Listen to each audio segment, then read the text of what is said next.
नमस्कार दोस्तों, आप सबका हमारे चैनल कथा कहानी में स्वागत है। भाद्रपद मास के शुक्ल पक्ष की अष्टमी तिथि को राधा अष्टमी का त्यौहार मनाया जाता है।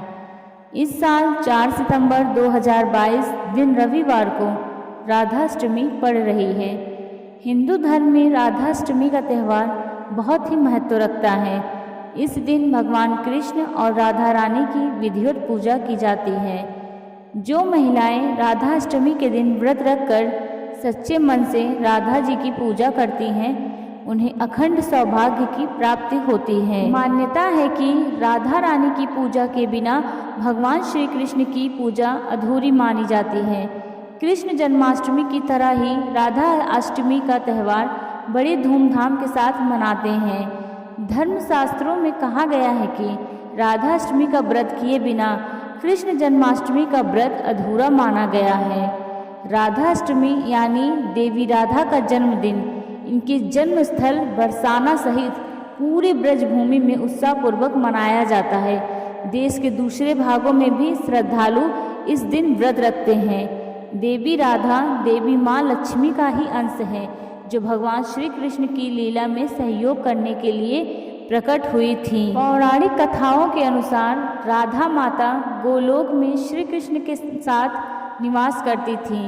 एक बार देवी राधा गोलोक से कहीं बाहर गईं। जब वापस आईं तो देखा कि कृष्ण भगवान गोलोक में नहीं हैं। उस समय भगवान श्री कृष्ण अपनी एक सखी विराजा के साथ गोलोक में घूम रहे थे। यह बात जब राधा रानी को मालूम हुई तो उन्हें गुस्सा आया और वे सीधे उनके पास पहुंच गईं। वहां पहुंचकर उन्होंने भगवान श्री कृष्ण को काफ़ी भला बुरा कहा। राधा रानी का यह व्यवहार भगवान श्री कृष्ण के मित्र सुदामा को बुरा लगा। उन्होंने राधा को पृथ्वी पर जन्म लेने का श्राप दे दिया।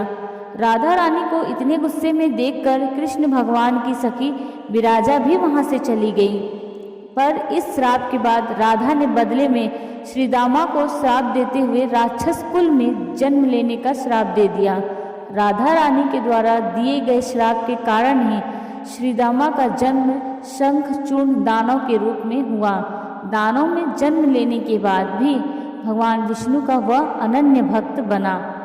वहीं दूसरी ओर राधा रानी ने भी पृथ्वी पर वृषभानु के घर पुत्री के रूप में जन्म लिया, लेकिन राधा रानी वृषभानु जी की पत्नी देवी कृति के गर्भ से नहीं जन्मी।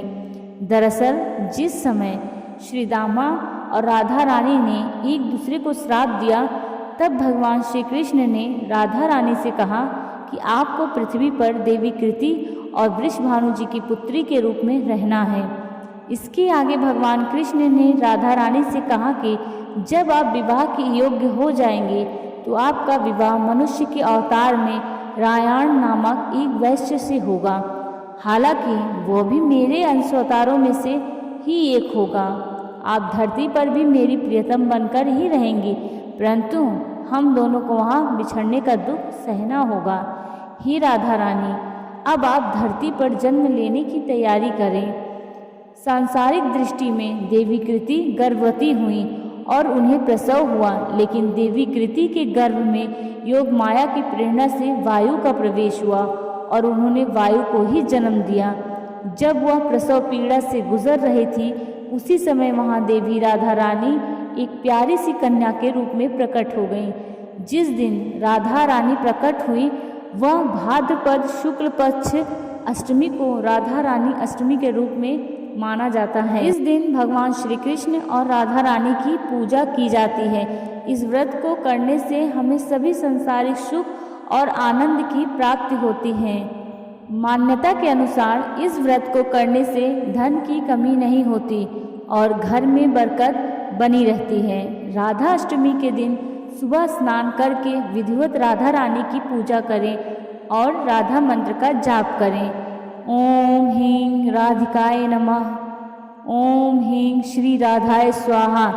उसके बाद मनोकामना पूर्ति का आशीर्वाद पाने के लिए राधा अष्टमी के दिन भगवान श्री कृष्ण और उनकी प्रिय राधा रानी को शहद और मिश्री युक्त खीर बनाकर भोग लगाएं।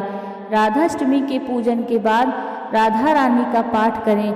मान्यता है कि कथा पढ़ना भी उतनी फलदायक होता है। जन्माष्टमी की तरह ही राधाष्टमी का भी विशेष महत्व है।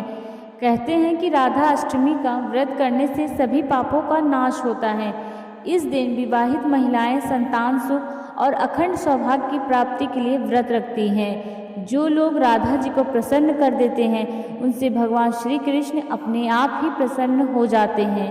आपको हमारी कथा कैसे लगी हमें कमेंट बॉक्स में ज़रूर बताएं और हमारे चैनल को सब्सक्राइब करना न भूलें। धन्यवाद। जय माता दी।